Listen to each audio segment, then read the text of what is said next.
Have you just got your Samsung Galaxy A56 and you're ready to install any physical SIM card in there? Whether it's a single or dual SIM setup, just go ahead, follow this step-by-step guide to insert and install your SIM cards without any problem.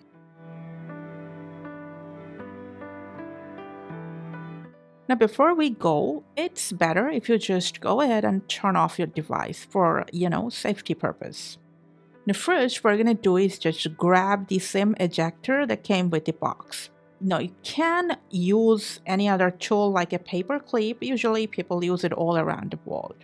Now, first, just go ahead and locate the SIM tray at the lower side of a device.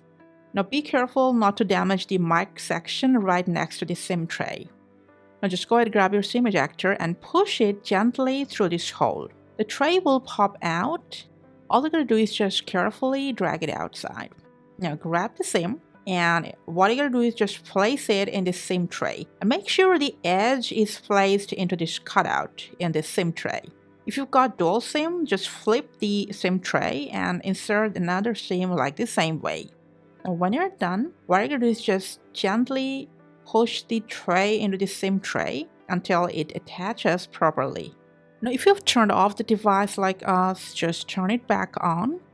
After installing the SIM, your device will detect them and you will get prompts one after another to manage SIMs for calls, messages, or mobile data. You can also explore them from settings, from there to connection to SIM manager, and then change the SIM settings and their function according to your own preference. That's all. And that's pretty much how you can add any physical SIM card to your A56. Thanks for watching.